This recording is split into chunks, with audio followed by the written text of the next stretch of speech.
Bonjour à vous, j'espère que vous allez bien. J'ai ressenti l'appel aujourd'hui de venir faire une vidéo et la thématique qui a émergé, ça va être autour de accueillir l'énergie de l'hiver en soi, comme une notion d'harmonisation avec la nature. Et qu'est-ce qui se joue et voilà, donc ça va être extrêmement spontané. En intro, je vais faire un premier partage.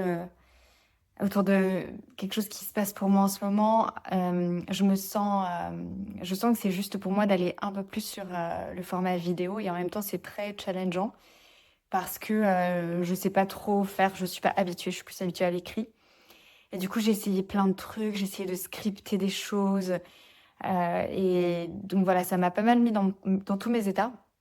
Et j'ai plutôt décidé d'aller vers quelque chose de très émergent, où je sais pas encore exactement ce que je vais vous dire, mais j'ai foi comme en la justesse de ce qui va me traverser.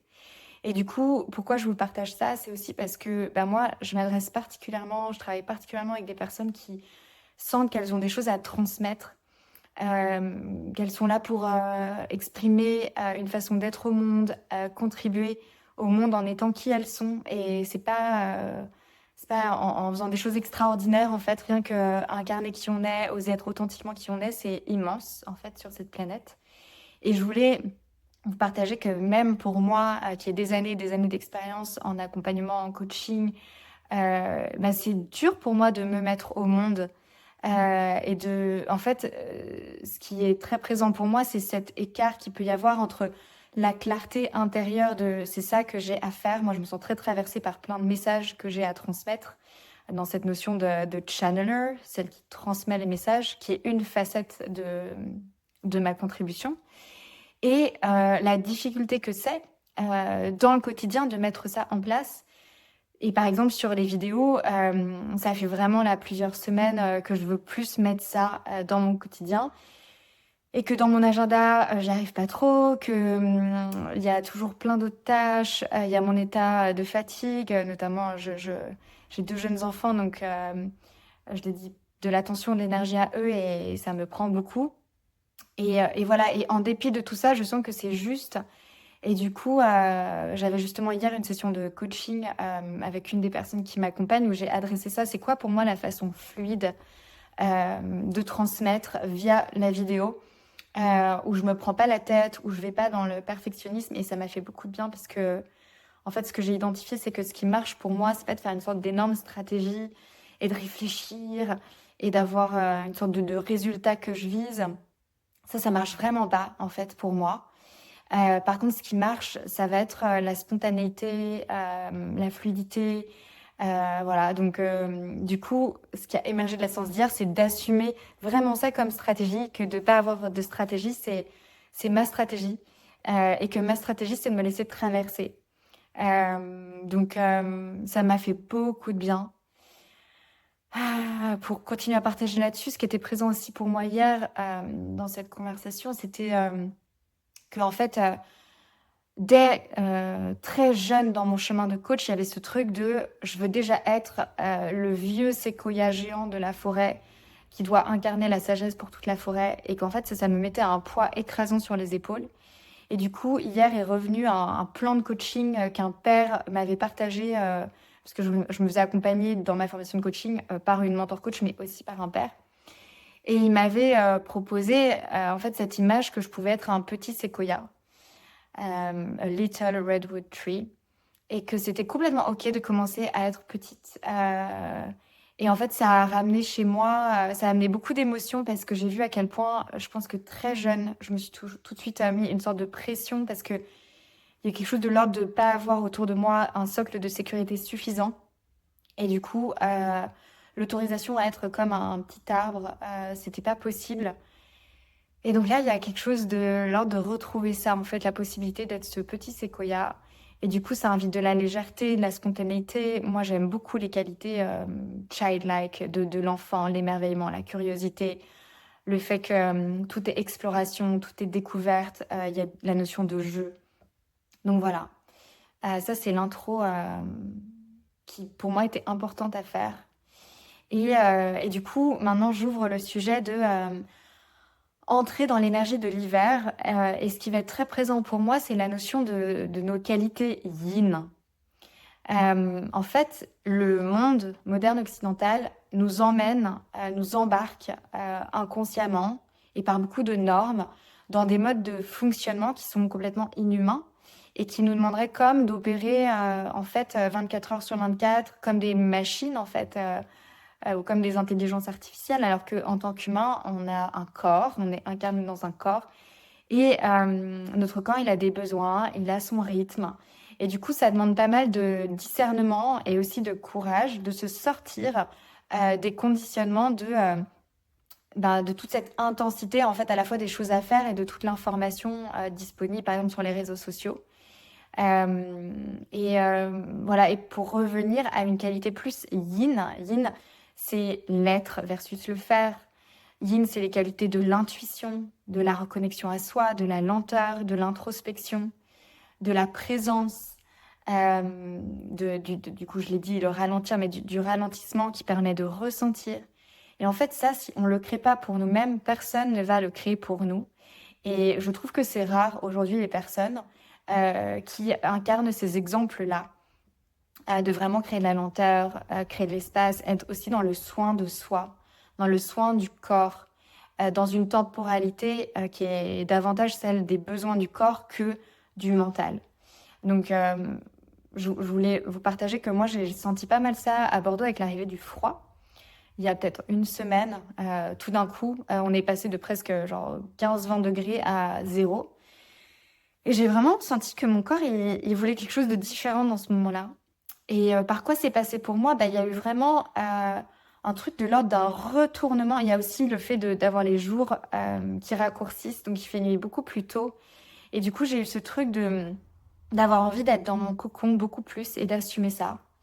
Donc moi, il y a quelque chose qui est passé par décliner des propositions de sortie, dire non même à des personnes que j'ai envie de voir, pour en fait être plus dans une forme d'intériorisation qui n'est pas forcément que de l'intériorisation à l'intérieur de moi, mais qui est à l'intérieur de ma maison et de mon foyer et de mon cocon. Donc il y a eu quelque chose de l'ordre de assumer et de dire aussi aux personnes, ben, c'est pour ça que je fais ça en fait. Je sens que c'est l'énergie de l'hiver qui arrive et que j'ai envie de prendre soin de mon énergie, euh, d'être dans la chaleur de mon foyer, d'être dans une présence où je me disperse moins, comme si je prenais soin des racines en fait, et de ma sève en profondeur.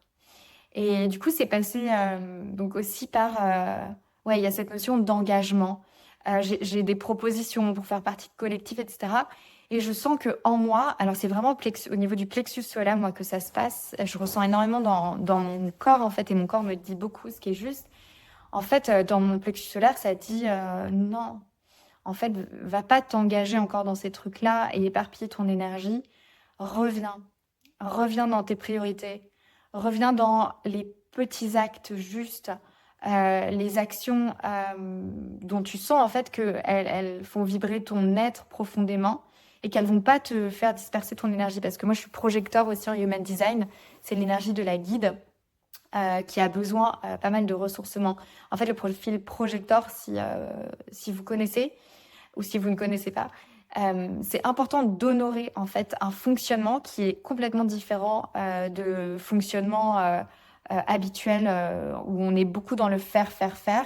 Le fonctionnement du projecteur, c'est un fonctionnement d'une personne qui ressent, qui perçoit plus que la moyenne et qui est là pour contribuer aux autres et au monde par ce qu'il capte, ce qu'il perçoit et ce qu'il peut retranscrire et qui aide. Donc c'est pour ça que c'est la fréquence du guide. Et du coup, ça veut dire qu'on n'est pas là pour changer le monde en agissant du matin au soir. Et ça veut dire que pour percevoir ce qu'on est capable de percevoir, on a besoin vraiment de se connecter à nous, d'entendre notre musique intérieure, euh, comme d'avoir accès vraiment à ouais, notre intériorité. Et si on est en train de se disperser à faire des tonnes de trucs et si on se fatigue trop, on n'a plus accès à ça et on peut se sentir complètement coupé de soi. Donc, moi, dans cette énergie du projecteur, c'est super important pour moi d'assumer ça, notamment dans cette saison d'hiver, où le corps, il n'est pas fait pour s'agiter dans tous les sens, mais il est plus fait pour préserver une forme d'énergie et se mettre davantage au rythme du soleil et de la nuit. Et donc ouais, il y a eu vraiment quelque chose de l'ordre de prendre soin de mon espace autour de moi. On a mis aussi notre sapin de Noël en bois, parce que du coup, on veut plus couper des sapins pour Noël à la maison. Et du coup, on a les enfants, enfin, mon mari a mis une guirlande, et c'est une guirlande lumineuse. Et ça me rappelle aussi le moment que j'ai passé en Suède, parce que j'ai fait un échange universitaire en Suède. Et il y avait vraiment, les jours sont très très courts là-bas en hiver, j'y étais notamment en hiver. Et il y a vraiment cette culture de créer la chaleur à l'intérieur, créer le cocon quand l'extérieur est hostile. Donc voilà, ce que je voulais dire aussi par rapport à mon corps, c'est que j'apprécie en fait là de me coucher tôt. Et du coup, je suis vraiment dans cette conscience de oui, il y a mon intellect qui voudrait encore faire plein de choses, regarder plein de choses, etc. Mais en fait, il y a vraiment ce rythme de mon corps qui me demande d'arrêter tout, d'éteindre et de me laisser être dans cette longue nuit. Surtout qu'en plus, moi, je suis réveillée encore la nuit par mes enfants. Et du coup, me coucher tôt me fait énormément de bien. Et c'est aussi un cercle vertueux parce que je sens que plus je le fais et plus c'est facile pour moi de le faire. Voilà, il y a eu quelque chose aussi de l'ordre de l'alimentation. Donc moi, je me suis beaucoup fait accompagner par une naturopathe, ancienne sage-femme. J'ai déjà partagé sur elle, sur les réseaux sociaux. Et elle est aussi acupunctrice, donc elle travaille avec la médecine traditionnelle chinoise. Et l'idée de tout mon travail avec elle, c'était trouver la meilleure alimentation qui convenait à moi. Parce qu'en fait, tous les posts sur Instagram ou les réseaux sociaux qui disent qu'il faut manger comme ci, faire ça, en fait, pour moi, ça n'a pas tant de valeur que ça parce qu'on est tous tellement différents. On a des profils, des types, un feu digestif différent, des besoins différents. Et du coup, moi, je crois vraiment aux sur-mesures. Et on n'a pas besoin de voir un naturopathe hyper régulièrement parce que c'est surtout connaître son type et connaître ce qui est bon pour nous. Donc moi, par exemple, je suis Vata dans le profil ayurvédique. Vata, c'est par exemple, j'ai plutôt froid. Donc je vais avoir les bouts des doigts froids, les pieds froids, etc. Le bout du nez froid. Et en fait, moi, je vais chercher des choses réchauffantes, surtout en hiver. Donc par exemple, ce que je me suis mise à faire, c'est me faire un porridge ayurvédique le matin. Donc je fais dans une casserole chauffer des flocons d'avoine avec des épices. Je mets un mélange 4 épices, je mets de la cardamome et de la cannelle. Je fais un peu chauffer ça comme grillé. Et ensuite, je rajoute du lait d'avoine, parce que le lait d'avoine, c'est bon pour moi. Donc je vous dis pas de faire exactement ça, je vous dis ce qui est bon pour moi. Et moi, je vous inviterais vraiment à faire, si vous l'avez pas encore fait, en fait, une séance avec une naturopathe qui saura vous dire ce qui est vraiment juste pour vous, notamment dans cette saison d'hiver, pour garder le corps chaud et l'énergie dans le corps. Et être vraiment en harmonie avec les rythmes de la nature. Et pour revenir à mon porridge, et donc je mets des graines de chia, parce que c'est hyper bon pour le corps en général, je pense, mais voilà, moi c'est bon pour moi. Et je mets des raisins secs. Et ensuite, donc je laisse ça mijoter pas très longtemps, genre 5 minutes. Et ensuite, j'écrase une banane dessus. Et j'essaye aussi de faire goûter ça à mes enfants. Alors mon fils, ça l'intéresse pas trop, par contre ma fille, elle aime bien. Et je suis contente en fait parce que je sais que c'est un aliment qui est hyper nutritif, qui est très sain. Je sais que ça nourrit mon corps en profondeur et que ça lui donne ce dont j'ai besoin. C'est aussi très digeste et moi j'ai besoin de choses très digestes parce que je suis sensible au niveau digestif. Et voilà, et je me suis là mise pas mal à faire des plats mijotés, notamment des currys. Je sais que la crème de coco, l'huile de coco, c'est bien. Donc voilà, donc il y a toute cette façon de prendre soin de moi, de boire chaud aussi, avoir des thermos d'eau chaude, de tisane, des tisanes aux épices, parce que moi, il y a toujours ce besoin de réchauffer. Donc voilà ce qui est là pour l'énergie de l'hiver. Et du coup, il y a vraiment quelque chose aussi qui est présent, qui est d'assumer de ralentir. Et ce qui m'aide beaucoup par rapport à ça, c'est tout le travail que j'ai fait ces 4 dernières années où en fait j'ai eu à faire face à mes blessures d'enfance, j'en ai déjà parlé, qui étaient remontées de l'inconscient et que j'ai eu à venir traiter. Et j'avais un système nerveux assez dérégulé. J'ai beaucoup travaillé ça ces dernières années. Et en fait, dans ce travail vraiment où je me suis prise par la main pour aller visiter ces espaces vraiment qui me faisaient peur, qui étaient inconfortables, Il y a eu beaucoup de compassion pour la petite Julia. Il y a eu énormément de larmes versées, de libération émotionnelle. Euh, En fait, ce que ça amène, c'est la régulation de mon système nerveux. Et du coup, la possibilité d'être vraiment spacieuse et à l'aise avec le fait de pas être capable de tout faire. Me dire que je fais de mon mieux, c'est déjà beaucoup. Et du coup, ça laisse place à un état où avant, j'avais tendance à me juger de pas y arriver. J'ai aussi beaucoup travaillé mon critique intérieur. Ouais, me critiquer de pas arriver à tout faire, avoir vraiment cette sensation de courir après quelque chose qui sera jamais fini, une course à l'infini en fait.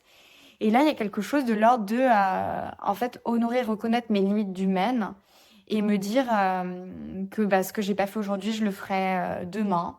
Et être fière déjà de tout ce que j'accomplis. Parce que, en fait, moi, ce qui est très présent aussi pour moi, c'est que il y a cette notion de la vie, c'est comme un système avec plein de facettes dans un être humain.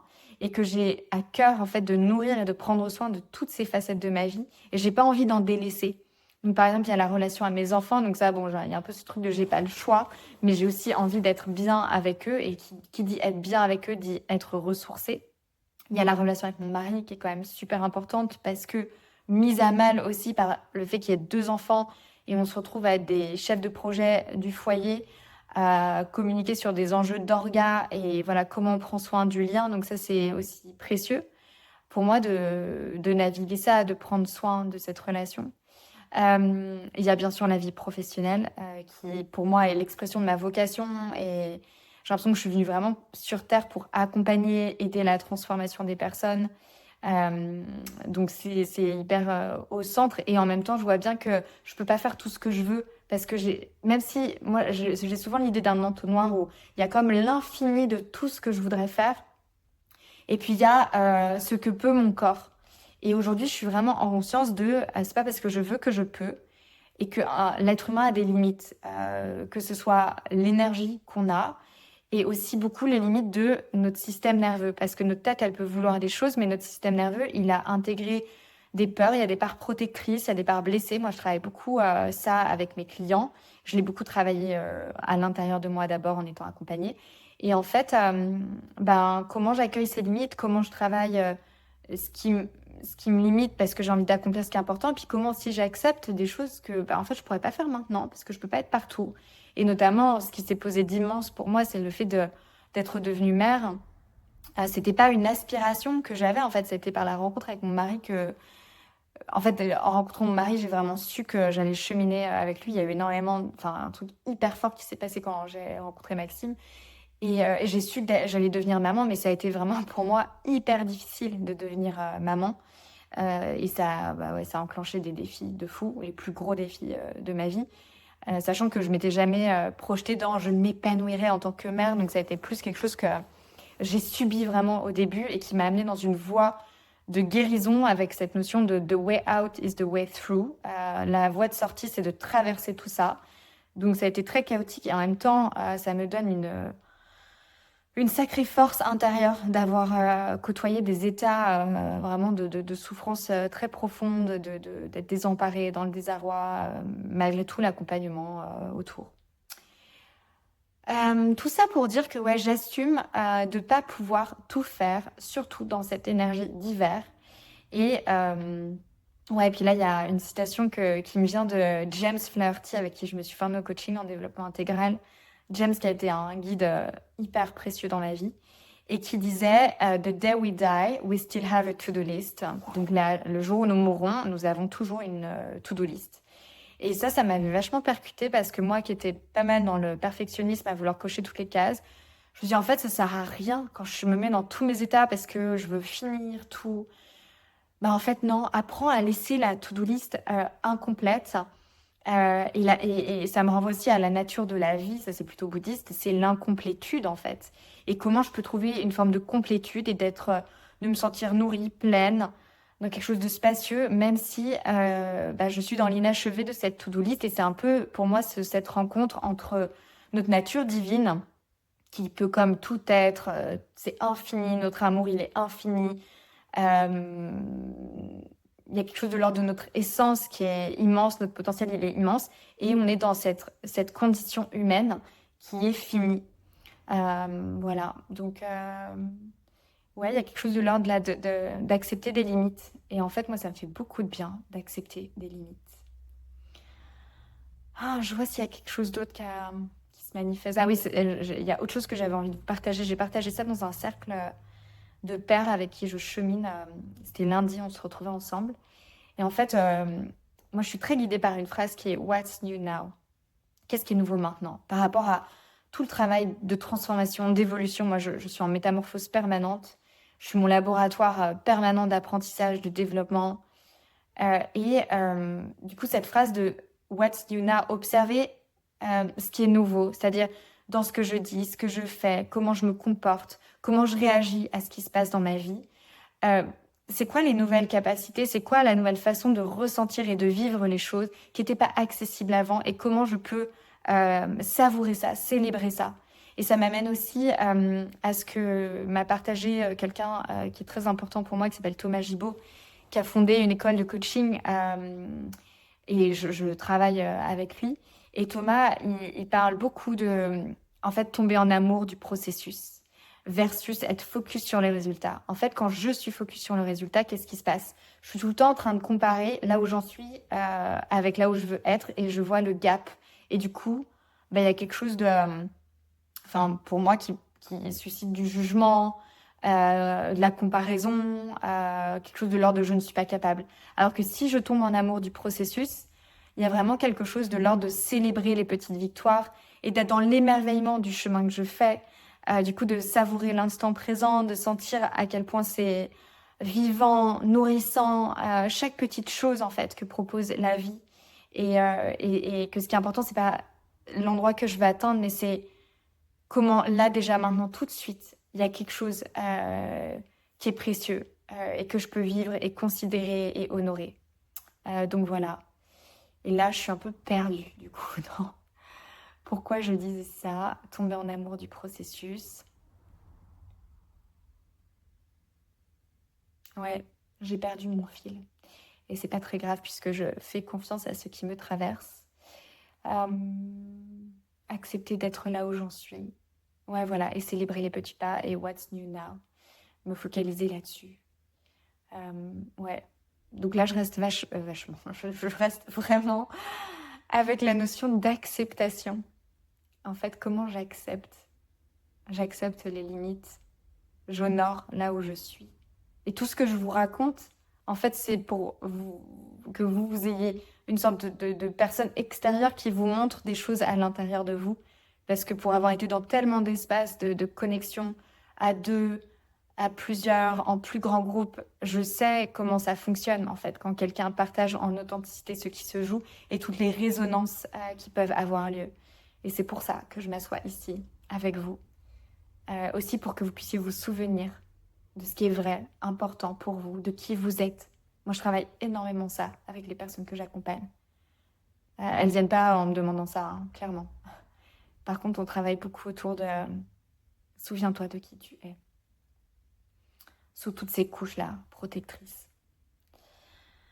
Ouais, donc je vous invite à observer du coup dans cet équilibre yin-yang. En fait, l'idée c'est qu'on ait les deux en nous. Le yin, l'énergie féminine de la présence, de la perception, de l'intuition, de l'écoute, du ressenti, de la lenteur, de l'immobilité. C'est la lune.